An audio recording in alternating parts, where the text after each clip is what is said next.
The IDF is prepared in the yellow line, and we are not retreating. We announced that in any case, we are not withdrawing, as of this moment, and this is a political achievement. There is no American demand for Israel to withdraw from Lebanon.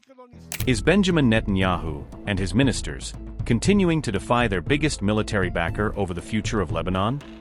Israel may have created fresh complications for Washington with a new declaration on its military presence in Lebanon. A close Netanyahu aide asserted that Israel has no intention of leaving Lebanon, even if Washington asks it to do so. As negotiations move forward, Iran is watching closely while Israel appears determined to dig in its heels. Israel is refusing to budge on Lebanon, once again appearing to defy U.S. President Donald Trump's broader regional push. Netanyahu's top aide, Israel Katz, declared that Israeli defense forces will not withdraw from positions inside Lebanon. Speaking on June 24, Katz rejected the prospect of any IDF pullout, even in the event of an American demand. The Israeli minister also claimed that displaced Lebanese residents would not be permitted to return to those areas. Defence Minister Katz made the remarks during an official public appearance in Tel Aviv. The IDF is prepared in the yellow line, and we are not retreating. We announced that in any case, we are not withdrawing, as of this moment, and this is a political achievement. There is no American demand for Israel to withdraw from Lebanon. There is no such demand? There is no demand, and in any case, we will not withdraw. Even if there is an American demand, we will not withdraw from southern Lebanon.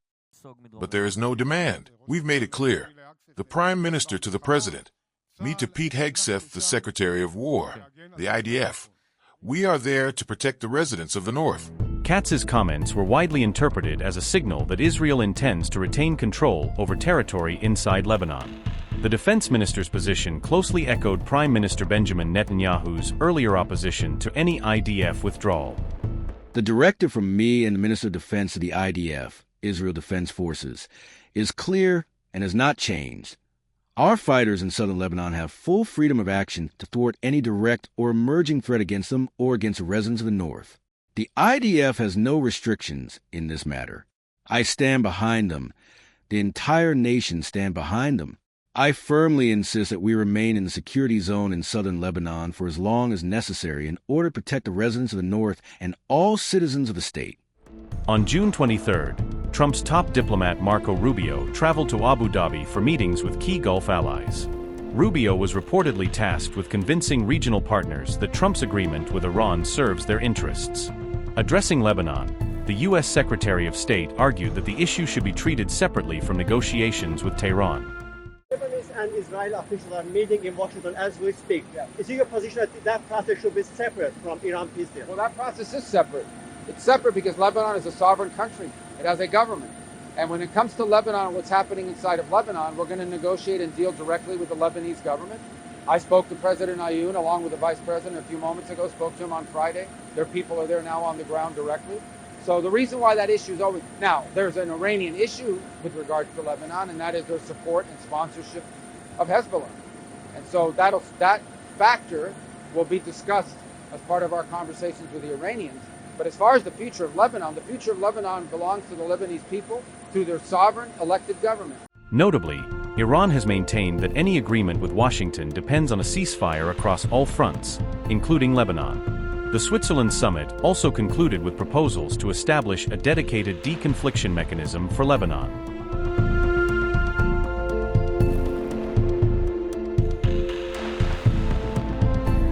Israel is preparing for the possibility of a US-backed phased withdrawal of its troops from southern Lebanon, signaling a potential shift in its military strategy after months of conflict along the border.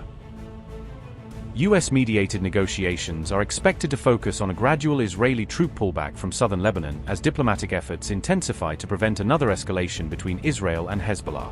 Israeli and Lebanese officials are set to meet in Washington for talks focused on border security arrangements and possible mechanisms to maintain stability in the disputed areas.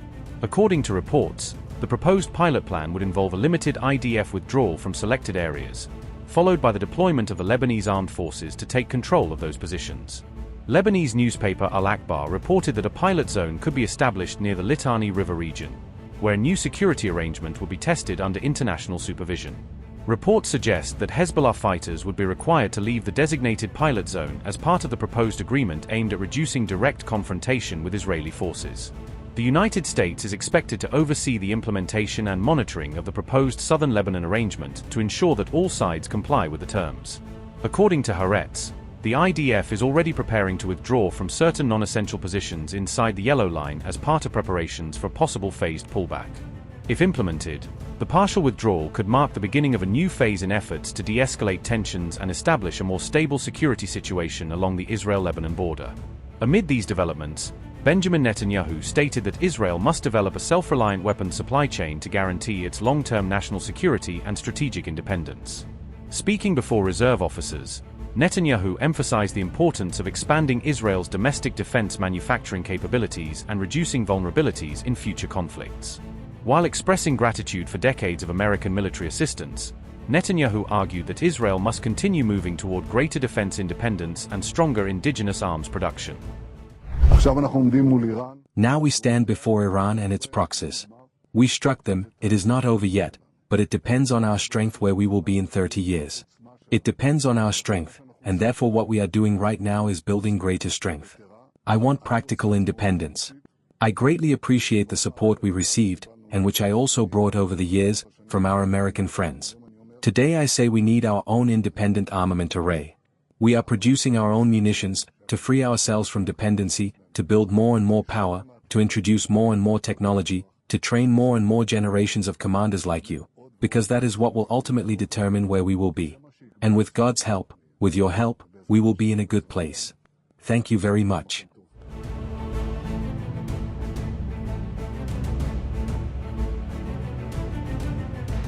U.S. Air Force tankers have returned to Al Udeid Air Base in Qatar for the first time since Operation Epic Fury in February, marking a visible shift in American air operations in the region. Satellite imagery from June 22 showed at least 12 U.S. aerial refueling aircraft parked at the Qatari base, indicating a rapid buildup of tanker capacity. The tanker presence has surged from almost zero last week to around a dozen aircraft today, underscoring how quickly U.S. air power can be repositioned in the Gulf. The return of these aerial refuelers signals a renewed U.S. air power posture in the Gulf, enabling longer-range and more sustained missions across the region.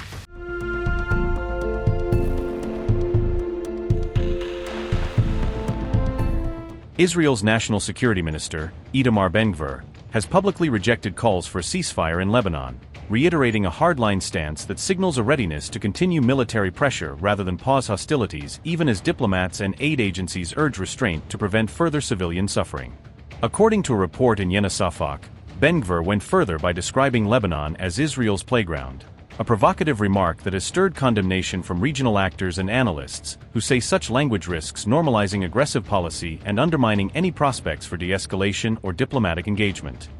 The Israeli minister said, and I quote, "Trump is a true friend, and we must treat him politely and embrace him, but we need to tell him that we cannot agree to a ceasefire in Lebanon. We are the ones making decisions, and there are good results for our soldiers," unquote. Israeli media have reported that officials in Tel Aviv fear a U.S.-Iran agreement could strengthen Tehran, arguing that any diplomatic or economic concessions might embolden Iran's regional influence and complicate Israel's security calculations by reducing incentives for Tehran to moderate its behavior.